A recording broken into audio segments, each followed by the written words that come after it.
Dear learners, today is the last part of our course on satellite link design. After the calculation of basic transmission equation, system noise temperature, C/N ratio, today we will go for the atmospheric effect on the satellite signal. That means the uplink and downlink signal. Uplink means signal sent from Earth station to the satellite, and downlink means signal received from satellite to the Earth station. So these effects will be considered today, and the related physical phenomena, those will be discussed in brief, and I will also mention the necessary mathematical equations required for some specific cases which are required to describe some effect. In order to begin this, we start with what are the governing parameters which will mostly affect the uplink and downlink signals. What are those parameters? Number one is obviously the operating frequency. We know that in our course of say TT and C subsystem as well as in the course of transponder, we are dealt with the 6-4 GHz system. That means the 6 GHz for uplink and 4 GHz for downlink. Please note that both the frequencies are less than 10 GHz. So 10 GHz in this chapter will be a judgmental parameter above and below which we will consider the several effects. Apart from operating frequency, we will also consider the propagation consideration. What are the propagation consideration? The rain, Faraday effect, and etc. Several factors are associated with it. The absorption phenomena, fading, etc. We will also consider the noise. There are several noises, both man-made and natural noises, as well as the interference related problem, the cross-channel, co-channel, adjacent channel interferences, everything we will consider. So let's start with the first point, that is the operating frequency region.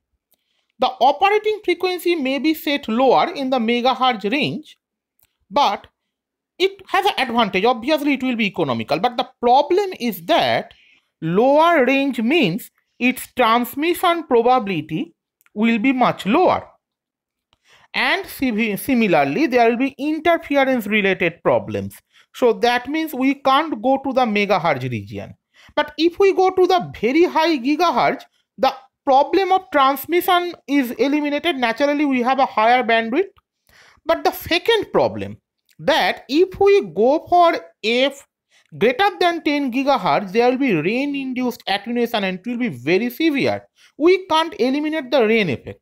So that's why in order to avoid it, we have to consider the frequency should be less than 10 gigahertz because we use it across the globe.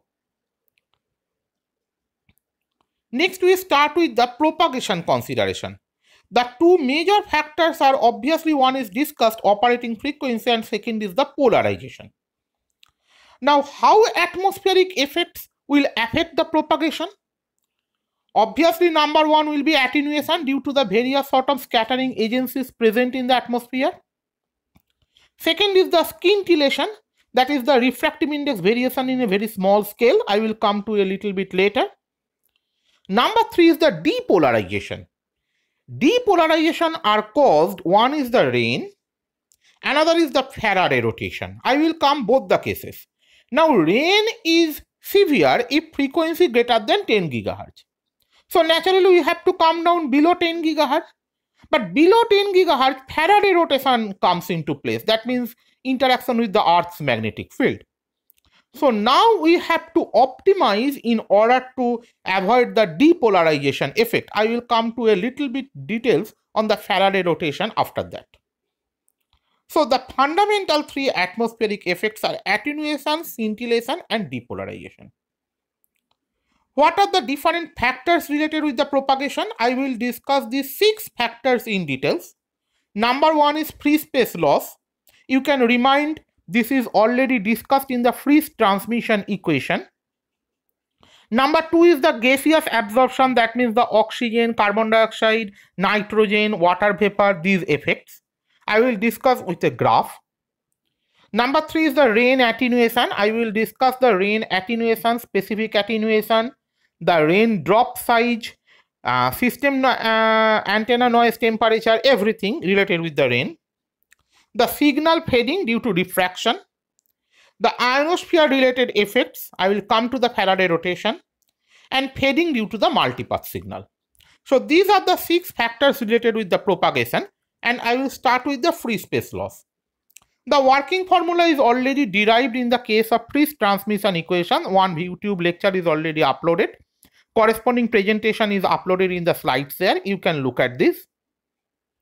And what are the factors it will depend? It will depend on R and lambda. That means the distance and the wavelength. And in the dB scale, the expression is also given. So this is already discussed. I am just showing the fundamental mathematical equation related with this. Now come to the gaseous absorption. This is very important. The major factors are molecular oxygen and uncondensed water vapor. But if F is less than 15 gigahertz, we can neglect these effects. Look at the graph. Below 10 gigahertz, these total oxygen and water vapor, all those graphs are shown. So water vapor is very, very negligible. Oxygen is slightly dominating, but the value is 0.01 dB per kilometer below 10 gigahertz. So you can safely consider it. Carbon dioxide, if F is almost comparable to 300 gigahertz, then it will be effective. So neglect that factor. I am not going into millimeter wave. Free electron absorption significant if F is less than 500 megahertz. So we can't go below 500 megahertz. We have to go above it. And atmospheric nitrogen is insignificant. So our range is now limited between 1 to 10 gigahertz. We have to design all satellite communication signals between this range. Next comes to the rain attenuation. It is caused by absorption and scattering. It depends on the raindrop size, drop size distribution, operating wavelength, and refractive index.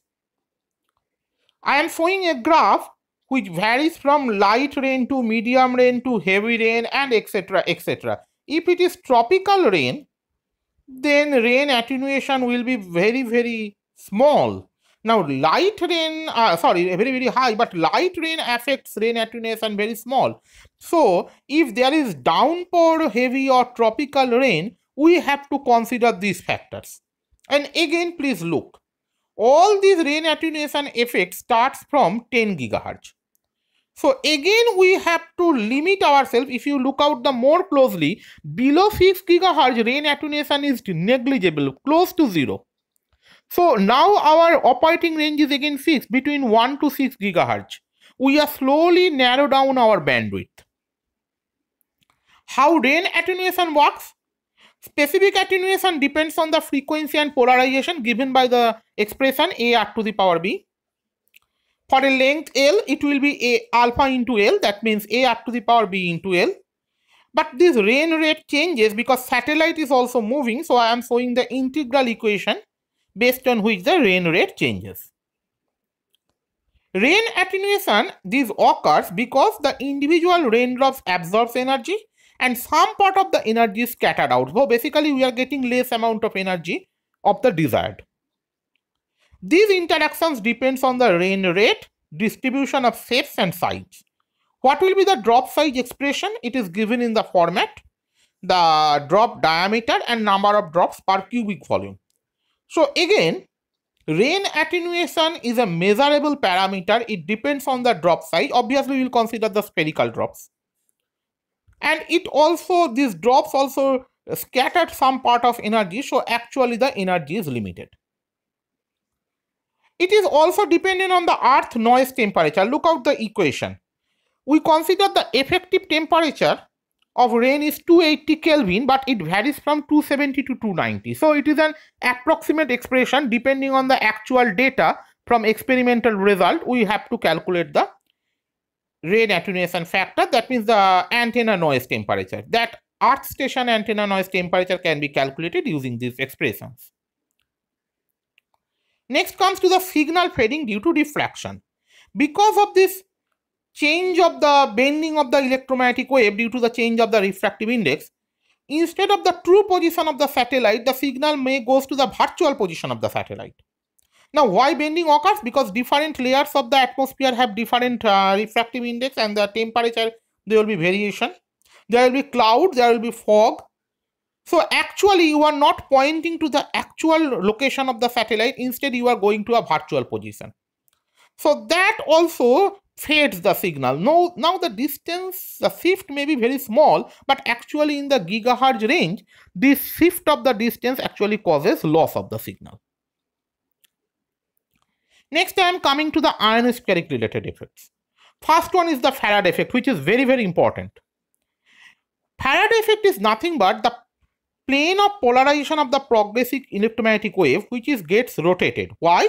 Because this electromagnetic wave interacts with the Earth's magnetic field, and due to the magnetic field, the plane of polarization changes.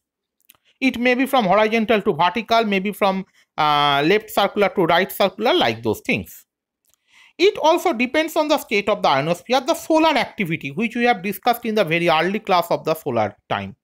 The solar activity, it depends on the time of the day. It is severe in the daytime, very small in the night time. It depends on the direction of the wave. And the second factor is the scintillation, which is the fluctuation of the signal amplitude, phase, incidence angle, polarization, everything. Here is a rapid fluctuation because the small scale refractive index variation. The ionic concentration at different layers of the atmosphere that is changing. With the change of ion concentration, the refractive index changes, and that causes change of amplitude, frequency, polarization, etc., etc. This phenomenon is called scintillation. Now, Faraday rotation can be calculated using an expression. It depends on the angle between the field and direction of propagation, electron density, flux density, and operating frequency. Now, why we will calculate this angle? That means the rotation angle. The rotation angle is very important because this will give you both polarization loss and cross polarization discrimination. So once we know what is the amount of loss, we can calculate how should be these effects can be countered. That means what should be my operating frequency I can change so that I can nullify these effects. Look, if f increases, then phi decrease. And if phi decrease, that means the shift decreases, then the cos phi factor that will increase, then polarization loss will increase, and etc. So you have to think about what will be the change of phi and related with the frequency. Then I am coming to the fading due to the multipath signal. Multipath signals are one of the cause we have already mentioned, the scintillation. Another is the scattering. Obviously, it will be from reflection. Look, tall houses, that basically changes the path. The direct path and diffuse path, those are basically they have reflected back. They are scattered from the buildings, and that changes the amplitude and phase of the signal. I have taken this picture from the textbook of Maini and Agarwal, mentioned in the reference. So this is fading due to the multipath signal. Now I am coming to the noise consideration. We made noise due to the electrical equipments, but if f is greater than 1 GHz, it is insignificant. So please think, again our bandwidth is limited between 1 to 6 GHz. And the natural noises. Solar radiation and sky noises are natural noises, but these can be eliminated just by repositioning the antenna. We have considered this repositioning of antenna in the TT and C subsystem. When it basically deals with the telemetry and command, we have said that antenna reposition is required in some specific cases. The background noise. This is the due to the galactic noise generated by Earth emanating from stars, but this is insignificant if we go above 1 GHz. So again, it is good. Atmospheric noise due to the lightning. At gigahertz, it doesn't matter. But absorption and re-emission of oxygen and water vapor, again we know that 1 to 15 GHz, it doesn't cause any problem. So again, our total bandwidth is limited between 1 to 10, or more precisely 1 to 6. That's why in the transponder case, we have considered a 6-4 uplink downlink system in gigahertz range. So these are the natural sources of noises. What are the major sources of interference? There are 6 major sources. The satellite link and terrestrial microwave link, they can share the same frequency band. That means there will be a interference. Two satellites may unfortunately share the same frequency band. Obviously, there will be an interference. Two Earth stations accessing different satellites may share the same frequency unknowingly. There will be a problem of interference. Cross polarization, when we reuse the frequency, there will be a problem of interference. Adjacent channel, obviously always they cause the interference, and the intermodulation. So in these 6 factors, I am going step by step to discuss what are the interference problems. So intermodulation, satellite and terrestrial ring sharing, two satellites sharing the same frequency band, interference arising of cross polarization and adjacent channel. Look at this.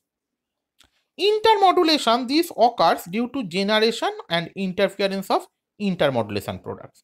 What are the intermodulation products? Within the satellite transponder, it arises due to amplitude and phase nonlinearity. You know that intermodulation means mixing of the different frequency components. So because amplitude and phase will obviously, these are not linear, so they are nonlinear terms, that means harmonics may interfere with each other, and that will generate the intermodulation product. The problem is it can be generated within a limited transponder bandwidth. Now transponder working will be very, very essential in this regard in order to avoid the intermodulation effect. Next, I am going to the sharing the same frequency band by satellite and terrestrial link. Nature will be the target satellite and adjacent satellite, they are very close, and if their carrier power is higher, then they may share. The power spectral density, the frequency offset, it is very important, the guard band between these two frequencies. That will basically avoid this interference effect. But if they overlap, the interference may occur. And bandwidth, their bandwidth should be very, very specific. You can't take very large amount of bandwidth than the desired or than the required, because there will be then the cross coupling and there will be the interference. I am showing with a diagram. Then I am showing what is the co-channel, adjacent channel and cross polarization interference. If signals are orthogonally polarized, it's fine. This is the target station, but same polarization as target Earth station moving. So it will be co-channel if there are two channels interfering. Closely located two channels will be adjacent, which is the left side, and the cross polarization interference, which will be the showing as the green. So these are the different directive antennas which are giving you the cross, co and adjacent channel interferences. Then what are the other problems? Sharing the same frequency band by two satellites. Obviously, it will happen if the side lobes dominate. Again, the antenna engineering comes into place. If the side lobe dominates, then we have to think about this factor. In the radiation pattern of the Earth station antenna, these designs are very, very crucial. These antennas should be highly directive. That is mentioned when we started the Friis transmission equation derivation. That is one of our fundamental assumptions. And in order to avoid it, we have to keep the angular separations as large as permissible to avoid the intermixing of these bandwidths. And we have to use obviously highly directed antenna that I have already mentioned. We have started with this assumption. Due to the cross polarization, this occurs because the frequency reuse. When energy is coupled between one polarization state to another orthogonally polarized state, then the cross polarization phenomena appears. So then this coupling of energy should be avoided by some means. And adjacent channels. When one transponder bandwidth is shared by multiple carrier frequencies, and these carrier frequencies are very closely spaced, then what will happen? These carrier frequencies may overlap, and within the transponder bandwidth, then a part of the carrier power from the adjacent channel from the desired channel that will be captured by receiver due to the overlapping amplitude characteristics, and that means the power which will be going to the actual earth station which goes to the another earth station or something else. So actually the power magnitude of the power is reduced. That is called the adjacent channel interference. These are some selected reference. Maini and Agarwal is one of the best book related with that, and obviously the Pratt-Bastian, that is one of the most famous book, and some pictures are taken from these web sources, so I have mentioned it. Thank you all.